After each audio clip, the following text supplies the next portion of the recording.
Guys, what's up? Hope you all doing good out there today, and much appreciated you taking a little time to check today's video out.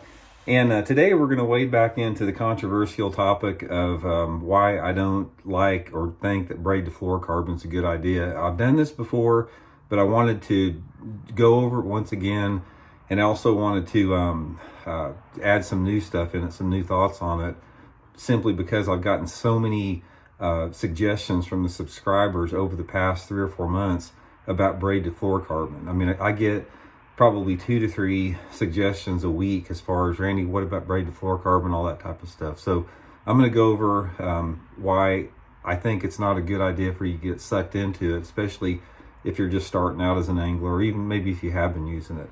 Real quick before we just get started, I just want to remind you guys, tomorrow morning is the big day. We're going to announce the Block It Old School jig that I've been talking about. We got a really nice video coming out on it. Baitworks and Boatworks put together a really high quality video on the jig. I'm going to post it tomorrow morning. And you guys, if you're interested in ordering any of the jigs, there's going to be the Baitworks link in the description where you can order them through. We'll probably, starting out, we're just going to sell them there at Baitworks. And if everything goes good with them, they're going to expand out to different stores across the country. But really excited to show that to you guys tomorrow morning. Okay, let's talk about the braid to fluorocarbon, guys.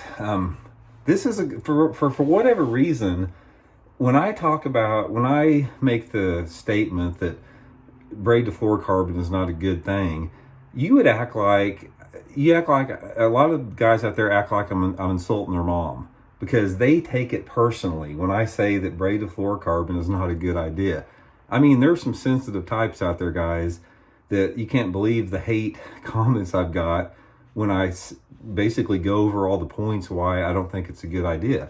So for you guys out there that, think I'm way off base on this, feel free to shoot your comments again. But one of the things I suggest is listen to the video here before you make your comments. Anyway, here's the deal, guys. I think there's a big push, and there's a big, that's not really a trend, but it's sort of like a status quo, that people just assume that they need to use braid to fluorocarbon on all spinning rods, and a lot of guys even on bait caster. I'm going to talk about spinning and bait casting both. They just think that's what you do. In fact, I think there's a lot of the newer generation anglers, when they talk about spinning outfit, they just assume that you always use braid to fluorocarbon. That's just what you do. But I'm here to say that that's something that's artificially manufactured. And a lot of people that do that have not basically spent the time of, years of experimentation using both before they make that determination. When I talk about the fact, guys, that I think it's a bad idea to get sucked into using braid and fluorocarbon, this is an opinion that I have formed from experimentation. It's not just that I'm, dug my heels in and it's something new and I don't want to try it. I have spent countless hours experimenting with braid to fluorocarbon, different knots, different fishing applications. The same thing with fishing straight mono, straight fluorocarbon, straight braid even. I have done it all. I mean, this is something that it's sort of like a scientific experiment. And through my hundreds of hours on the water experimenting with the whole braid to fluorocarbon, straight fluorocarbon deal, it's been my conclusion that straight fluorocarbon or monofilament or even straight braid is the way to go without any braid to fluorocarbon connectors on there. And I'm going to tell you guys a little bit why on here. First of all, let's go over a little bit what we've talked about before. Anytime that you use braid to fluorocarbon, you're basically having 2 wink links. Instead of just having one line attached to your hook, you've got 2 knots that you have to worry about. So the 2 knots automatically, in my opinion, are a negative. Another factor of it is that most people, they'll start out with a length of fluorocarbon on their braid to fluorocarbon. Let's say 8 to 10 feet. Some guys more, some guys less.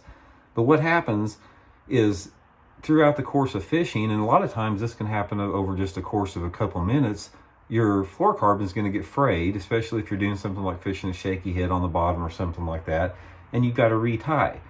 Every time that you retie, you shorten up your leader length. So the braid to fluorocarbon becomes shorter and shorter and shorter. And what happens is, in my opinion, bass are aware. You can't tell me that they can find a minnow that's that long at 1 o'clock in the morning in the pitch black darkness, and they're not aware that a big string of yellow braid going into the water connected by a 7-foot piece of a fluorocarbon, you don't think they're aware of that piece of braid above their head? You got to give the bass a little bit more credit for that. So right off the bat, it's my opinion that Braid To Fluorocarbon is going to cost you bites as far as spooking some of the bass. Braid To Fluorocarbon, guys, will never, ever, ever get you more bites. I'm all about getting the bites before I can get them in. So I can tell you right now, Braid To Fluorocarbon is not going to get you any more bites. There's zero advantage on getting more bites and more strikes using Braid To Fluorocarbon. If anything, it's going to spook the fish away and get you less bites. I don't care if you're using on bait caster or if you're using on spinning rods. And also, from what I've seen in my own situation and watching other people, when you use Braid To Fluorocarbon, it makes you lazy. It makes you lazy to want to retie, because I retie all the time. If there's the slightest abrasion I can feel with my lips or whatever, I cut off and retie, and I can do it in just in a matter of less than a minute. If you're out there with a Braid To Fluorocarbon setup, and say you get a fray up your line 2 or 3 feet, and you say, man, I gotta redo my whole setup here because my leader's getting too short. You're out there in 25-mile-an-hour winds, it's blowing like crazy, your line's whipping around in the air, and you got to tie this FG knot, and you got to peel off your leader and tie your other knot, all this type of stuff. It's just a pain in the butt. So from an efficiency standpoint, in my opinion, it takes you way down. A lot of people are going to come back with the argument, say, oh, I don't get any line twist, with a Braid To Fluorocarbon like I do straight fluorocarbon. You will not get line twist on straight fluorocarbon if you know how to put it on right. You have to put the line on wet. You have to put it on the same way it comes off the spool onto your reel. If you get loops or something in like that, take a couple minutes, drag it out behind your boat with no lure on the end, and it'll straighten right out. Getting loops and all that type of stuff is no issue. A lot of people say, well, I can cast further with Braid To Fluorocarbon. Yeah, you might be able to cast further, but you can always go down into lighter line. Or I've never seen a situation where I have to cast so far out there with the Braid To Fluorocarbon setup to get a bite. At the very most, I'm talking about losing 5% of my casting distance if I have to go straight fluorocarbon versus Braid To Fluorocarbon. Then a lot of people say, well, I get a better hook set because I don't have the stretch. Guys, you want that stretch. The stretch is necessary. If you all have ever seen Gary Yamamoto, who's probably the greatest soft plastic fisherman with a Texas rig there's ever been, watch Gary Yamamoto set the hook. He'll throw out there, he'll get a bite, and the fish will start swimming with it. He just starts reeling like that. There's no hook set whatsoever. He never loses one. I don't know if Gary Yamamoto's ever lost a bass in his life.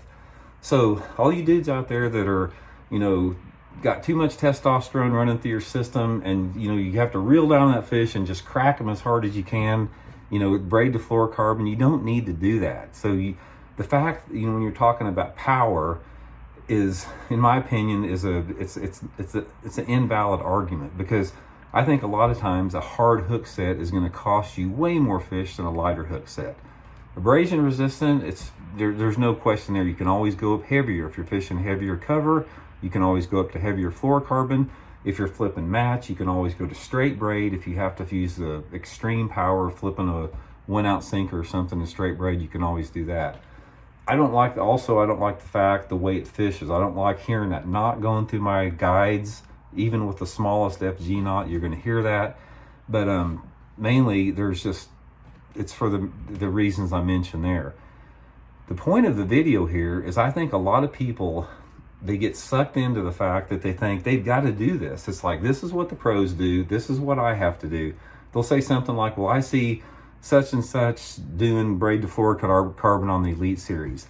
Guys, it's not getting those dudes any more bites. My rebuttal to that is, if one of the guys, the spinning rod master, drop shot or smallmouth Braid To Fluorocarbon Elite Series guy, catches 20 pounds of smallmouth doing it, my rebuttal is they'd probably get more bites if they're using straight fluorocarbon. A lot of times it's just a more efficient way to fish certain techniques.